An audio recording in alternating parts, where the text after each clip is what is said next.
Hey, it is day 61 here. Day 61, we've got about 13 days to go.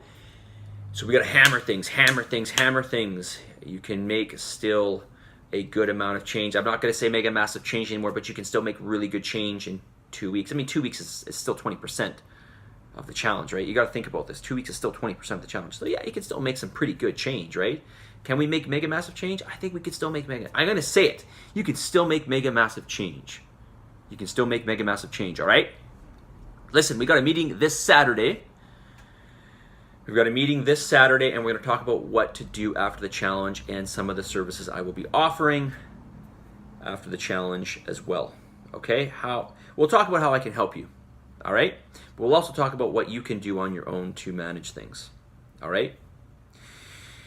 And what else did I want to say? Send me your feedback. I'm not getting everybody's feedback. Send me your feedback forms, you guys. I have like maybe 20, okay?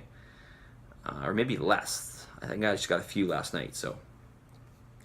All right, listen, next challenge is up and available. You can buy into it. There's an early bird. It runs for 2 more days.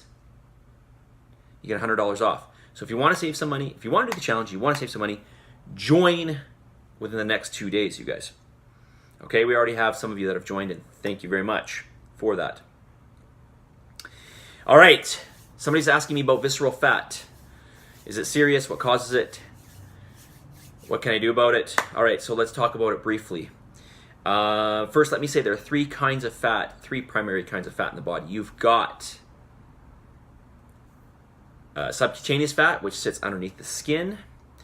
Okay, that's the one that we can grab and pinch. That's the one we typically want to get rid of. But we also have things like visceral fat, which sit in the abdominal cavity and around the organs. And then we've got ectopic fat, which sits inside the organs, okay? Now, with visceral fat, there's 2 major things. One is the release of adipokines, which are basically cell signaling proteins. And they downregulate the insulin sensitivity in the body, which is not a good thing because that can lead to like type 2 diabetes. And they also increase blood pressure, all right?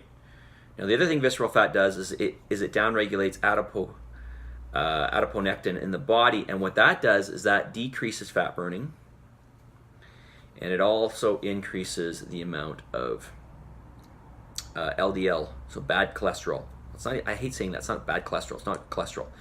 It increases LDL, which is a protein in the blood, a bad protein in the blood, which carries around cholesterol, okay? So, but the point is it increases LDLs, okay? And that's not a good thing, all right? So, listen, what causes it? Well, typically we see this in people that are around a lot of stress. Now, it doesn't necessarily mean that stress is causing it, although I don't know if it's directly causing it or if the stress is causing some things in your life which are causing you to gain more visceral fat. And definitely alcohol. Okay, I'm serious. Alcohol increases visceral fat. How many people do you know that drink so much and they just have this gut? They're not necessarily really fat anywhere else, although they do have some fat in other places. But the part of it is they've got this immense amount of visceral fat, and it's almost like hard fat. Because it's not like there's a lot of subcutaneous fat, it's just fat that sits inside the belly. So it's almost like, because it's beneath muscle, it's almost like hard. I call it, that's my thing. I call it hard fat, right?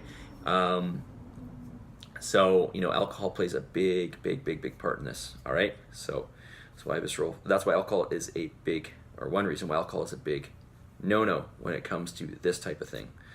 Well, it should be a big no-no in your life. I don't think it serves well. All right, I don't want to go off on a tangent here, but I think we all know many people that have been affected pretty significantly by alcohol. All right, anyways, I don't want to seem like a zealot here. You have a drink here and there, that's fine. But most people can't control that. Anyways, all right, so listen, what can we do? Geez, I'm really pushing this video here. Okay, let's go really fast here. What can we do to reduce visceral fat? Well, there's not really like, again, it's nothing that's going to be super sexy here, but here's what you can do. You can eat high-quality protein every meal. Okay, that's going to help. You can reduce your carb intake. Okay, you can balance out your protein intake, or you want to balance out your protein intake with green vegetables and lots of berries. All right, you can eat pre and probiotics. That's going to help you immensely. Okay, taking pre and probiotics. Prebiotics are like starch resistant fiber. Okay, and then probiotics are like live bacterial culture, Acidophilus bifidus, yogurt, stuff like that. You can reduce your alcohol intake, which we already talked about, right? Weight train, of course, heavy weight training, like we're doing, high intensity interval cardio, and get at least 7 hours of restful sleep per night, okay? All right. I got to make this fast because this video's getting way too long. It's okay. Message of the day. It is okay to say no to the following: negative energy, time vampires, drinking alcohol, bad habits, and giving up. Okay, unless you're giving up alcohol, then you can say yes to that. All right, so let's say that again. It's okay to say no to negative energy, time vampires, drinking alcohol, bad habits, and giving up. Okay, unless you're giving up alcohol. All right, so guys, 13 days. 13 days. Let's make some good, mega, massive change here. Just do it. Go hard. Go as hard as you can. All right? And there's no secret to losing visceral fat. It just takes time. All right? There's no secret to building a house. You have to follow the whole process. All right? So at this point in time, follow your macros. All right? We'll talk to you guys all soon. Do all your exercising. Put it in your calendar. Get it done. Do it. You've got to do it. Do it.